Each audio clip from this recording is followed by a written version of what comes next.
For this ritual, you don't need red string or candles or a mirror.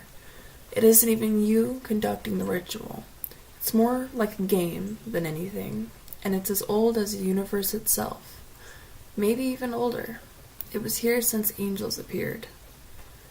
The game involves a lot of risks, including a life debt, a bloody death, haunting nightmares, etc. At first, the rules may sound a bit like the classical Hunger Games, but I'm telling you, it really is quite different. To start off the ritual, you need to desire something. Whether it's the revival of a dead relative, a new mansion, a lover, you need to want it with all the will you have. It's best if it's personal, as global changes don't really mix well if you win. This will be explained later. Once you got your wish set in your mind, you have to wait. Don't worry, at some point in your life, the trainer's going to come to you, but you have to be patient. It can be days, weeks, months, even years. I recall a friend of mine's waiting 47 years before his trainer showed up, but most people aren't that unlucky. Make sure you want it with everything you have, or the trainer will simply not show up. It's best to play this ritual in your teens, as once you're in the game, an athletic body brings on many advantages. Hobbling around when you're 85 years old really doesn't improve your chances with survival. When the trainer finally shows up, most of them are males, if you do get a female one, that's great for you, be looking like your typical average human, but he's not normal. He's a winner of a round of the ritual, and being a victor comes with a heavy price on your soul. For starters, he is immortal, or doomed to live forever, until one of his trainees becomes the champion. He'll look a bit filthy. He'll be wearing old, out-of-date clothes, and he has this haunted look in his eyes he'll never get rid of. He's also extremely lethal. I recommend you not provoking him. He's most likely a master in the arts of offense, defense, and something else I think I'll mention to you later. You'll probably be alone in your bedroom, sitting on a park bench, squatting in a bathroom. Your trainer will materialize out of nowhere. Don't be afraid. He won't hurt you if you don't try to hurt him. You can call your trainer whatever name you want. He doesn't care. He will only ask you one question to verify your willingness to the ritual. Are you willing to partake in the oldest of games? It won't matter if you speak English or German or Zulu, you'll understand. This is your last chance to turn back now. If you wish to, simply say no. He'll nod twice before vanishing and you can live peacefully. If you want to participate in the ritual, say yes or something like that. The trainer will hand you a golden-colored toothpick with blood-red tips. At this moment, blink 3 times and you'll find yourself alone again. You can flush the toothpick, throw it away, it doesn't matter. You'll always find it in your pocket or in the palm of your hand. Also, you can't snap the toothpick in half. The toothpick isn't a toothpick. It's more of a seraphic weapon of deadly power disguised as a teeth picker. A week later, while you're alone in bed, at the stroke of midnight, you'll hear your bedroom door creak open. It isn't your mom checking in on you or a molester that somehow broke into your house. It's the trainer. He'll motion for you to follow him with a wave of his hand. No matter how hard you resist, your body will automatically respond by following him. You don't need to worry about waking other people or tripping over anything in the dark. Surprisingly, you find that you can see perfectly well, even though it's night and there aren't any lights on. This means you're no longer in your home dimension anymore. The trainer has led you to the dimension where the training and ritual will take place.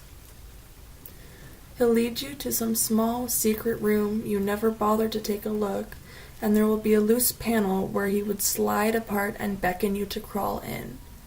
Do it. There will be enough space to do so, although the tunnel smells musty and cobwebs are etched into the arched ceiling. Your hands and feet will probably be sore from crawling. The pain will disappear when you emerge from the tunnel. You'll be outside, or what you think is outside. It's actually just an intro room. It's pretty much a long, wide path made of shimmering quartz. Start walking forward, and don't look to the sides unless you want horrifying nightmares. Your trainer will be right behind you. Should you look to the sides, well, you did want nightmares, The sides are littered with bodies, all alive. They're the souls of contestants that have been slaughtered in the ritual. They won't stay on the path sides forever. They are, in fact, the players from the last ritual. When the next ritual comes, they will be going to whatever afterlife they believe in. I should warn you, not all of them are human. Only one competitor from each dimension can participate in the ritual. In this case, only humans live in that particular dimension. Not every dimension plays this game, but those that do will be ruthless, cold-blooded, and merciless. Back to the path.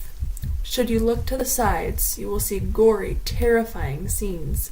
Humanoid torsos with the heads attached still flopping about, guts spilling out from slits in the abdomen, a dog-like creature screeching about as white, wiggling worms slither in and out of its body, etc., etc., etc. Since most of you listeners are regular patrons of this website, I'm sure you can think of violent images to satisfy your bloodlust. At some point, the path will end. Tear your gaze away from these tortured souls. You'll be looking at a golden door, glowing slightly. Your trainer, who has been silent the whole time, will now say, "Excuse me," and open the door for you. He must be the one opening the door, as it requires magic, and you don't have that yet. More on that later. When you step into the doorway, your trainer closing the door with a muted click, you'll be in a circular room with dimly lit torches set to the side. This will be your training room, where you will be doing so for about a month or two until the ritual begins. Every midnight, no matter where you are, a small piece of soul will detach from the whole and travel along that gruesome path to train until the ritual begins. Don't worry about the rest of your body. They'll know what to do. You'll train for some time, and as time is here is different from Earth time, then you'll be escorted back in the same manner. Don't waste your time around. Every second is precious to your survival. Upon entering, the trainer will ask you for the toothpick. Retrieve it and hand it over to him. He'll close his hand around it before giving it back to you. You'll feel a sudden heat in your hand, and in front of your eyes, that flimsy toothpick will transform into a sword, the kind with a yard-long blade and leather handle. It will fit perfectly in your hand as if it was created for you, and only you. You can name your sword, whatever, or change it back to a toothpick any time. Just think about it really hard, and it'll happen. This morphing weapon is one advantage humans have over other contestants. The other thing that is part of human advantages is the ability to wield magic. No, you don't get a cool Harry Potter wand and yell out random incantations. I guess I should elaborate on the concept of magic a bit. The universe is controlled by forces, which in turn is controlled by one supreme God. These forces are emotions, theories, etc. They are what make you love your family or hate your friends. They are desires and wishes, they are pride and shame. Magic is one of those forces. In fact, one of the oldest ones. Magic isn't the ability to control energy or anything. Magic is something that only humans can control due to their weakness of moral fragility, and one thing that can save your life. You'll certainly need magic in this game. Your trainer will ask you if you believe in magic. Most of you will say no. He'll start discussing about the concept and the history of magic, how humans can use it to their favor, how they could command it, By the end of the lecture, you'll probably believe him, and if you don't, you're in a really bad position. Your trainer will take out a sword and show you some moves. Try copying them, as swordplay is essential in the ritual. When training is over, your muscles will ache, but that will fade once you walk out of the training room. Your trainer will follow you back, as you should have memorized the pathway by now. It's only when you're in your bed, cot, whatever, that you're back in your own dimension. The next night, the trainer will explain to you the rules. Pay attention if you like living. The diviner, who is the most powerful of all forces besides magic, is also the force that governs desires, wishes, yearnings, longings, something like that. Now, he isn't a genie. In fact, most of the time he ignores requests or wishes. But, like all self-conscious things in the universe, he dreams. He doesn't dream like the way humans do. His dreams are more of dreamlands. That is, the arena you'll be fighting in. The moment he starts dreaming, his worshippers begin the ritual. The ritual is a way of subconsciously granting wishes. Who those worshippers are, I have no idea. You can say that if the diviner has an Instagram account, his worshippers would be the loyal followers. Who he would be following would be a mystery. Supplies are scattered all over the map. Some of them aren't edible for you. Please keep in mind the other contestants aren't humans. If you do find one that can actually help you, use it. Don't save it for later. Supplies are always appearing spontaneously. Why? Remember that everything in the arena is part of the dream except you, and at some point the supplies you gathered will vanish. The arena is also much smaller than it looks. It's mostly the dream warping on itself, curving and overlapping each other. Don't think you can hide. As the game progresses, the arena will shrink to the size of a house. This usually takes a week or so. You can't just stroll in with a cool sword and magic. You need some survival instincts of your own. Because humans are mostly weak, they almost never win the ritual. The moment you feel ground beneath your feet, start running. Gather what you can and flee. At nighttime, do not sleep on the ground. It's an extremely vulnerable place and you'll probably be killed easily. Since many of these contestants came from dimensions where land is just a stretch of barren rock, I suggest you sleep in a tree or something. If you can't climb a tree, use magic. I still haven't explained the rules, yes? Basically, survive a week or so in the arena. Don't form allies. These creatures will not protect you in any way. If you see a contestant and you're in a good position to kill it, kill it. Each of them are deadly, manipulative, sadistic, heartless. Some of them actually don't have any hearts. Don't trust any of them, no matter how charming or innocent they look. They won't hesitate to kill you. This ritual isn't about killing each other or to be the last standing. It's more about surviving a week to find the ruby. The ruby? What the fuck is that? Be patient, I'll answer that question. Technically, the ruby is a bright, glowing red stone. Why is it glowing? Because it has a guardian inside it. A guardian is not a force. It's more like a seraphic being or an angel. For unknown reasons, it can be trapped inside an object to bring the wearer good luck or safety. It's your typical good luck charm. In the case of the ruby, a guardian is trapped inside one. At the end of the week in the arena, the ruby will appear. By then, there are probably 2 or 3 contestants left. Assuming you're still alive, your job is to find the ruby, as only one person can hold it. You see, the diviner doesn't like intruders in his dream. He'll try to get rid of them. And, let's face it, you are an intruder. The diviner will probably engulf you, And you'll be one of these souls on the path's sides for a long, long time, as the diviner doesn't dream frequently. The ruby will protect you from the diviner's wrath, for not even he could face the fury of the angels. When he does come, the sky will darken into a blood red. The trees will be uprooted, and everything will be tossed into the sky and blasted into pieces. The diviner's angry, and you do not want to face his anger. Most likely, you'll be battling another player, and both of you are on the verge of death when he comes. By this point, you should lunge forward and grab the ruby while the other player is shredded into pieces, the skin peeling to reveal dark, soggy flesh and the bones slowly protruding from various spots. You can fill in the blanks. He'll then take on a humanoid shape and advance on you. But don't be afraid. As long as you hold the ruby tight and don't drop it, he can't hurt a single strand of your hair. He'll stare at you impassively for some time before sitting next to you and touching your arm. Your wounds will then heal, and you can release your hold on the ruby, though I don't recommend you to do so, and he will ask you a question.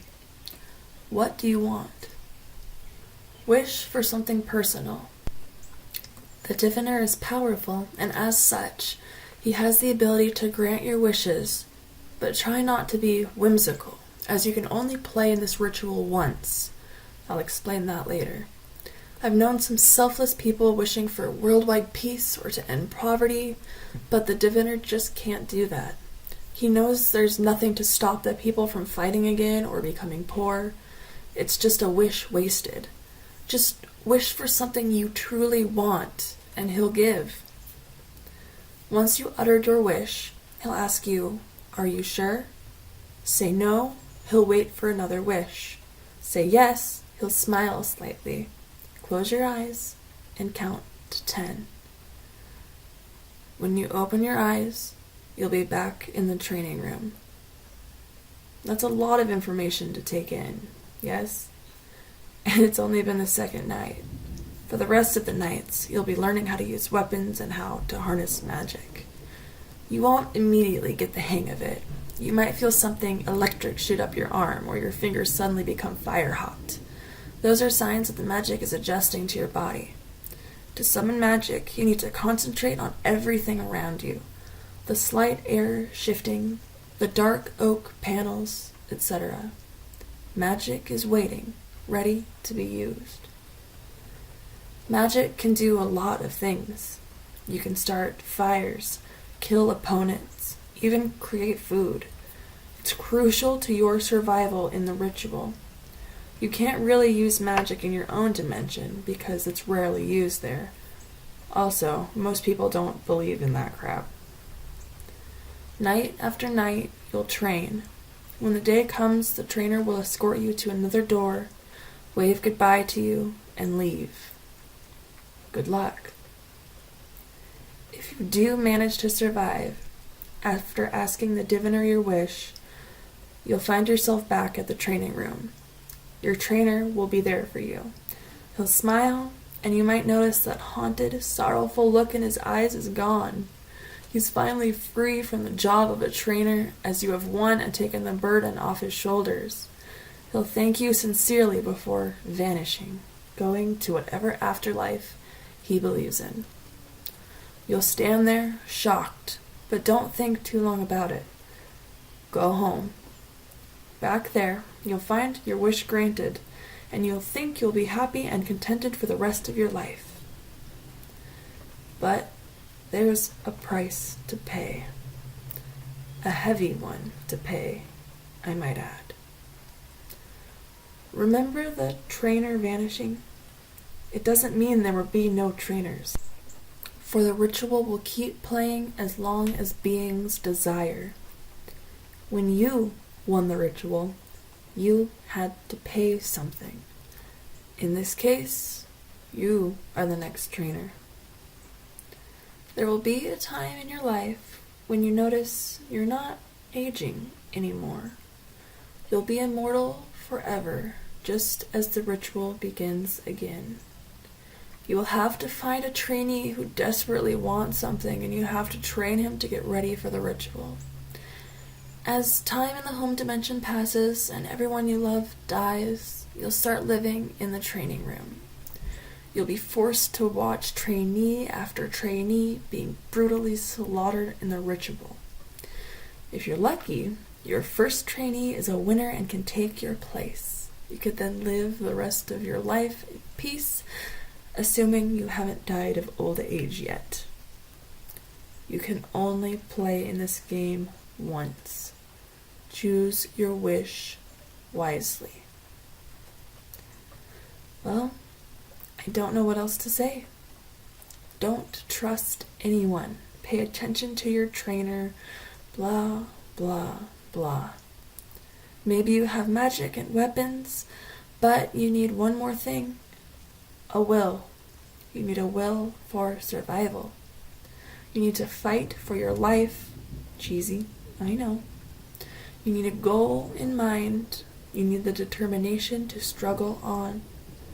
The ritual tests your responses, your speed, and your resolve. You need to know how to truly fight with your mind. I suppose you're going through the ritual now. What can I say? I can't help you with abilities or power or anything. I'm just here for moral support. Good luck.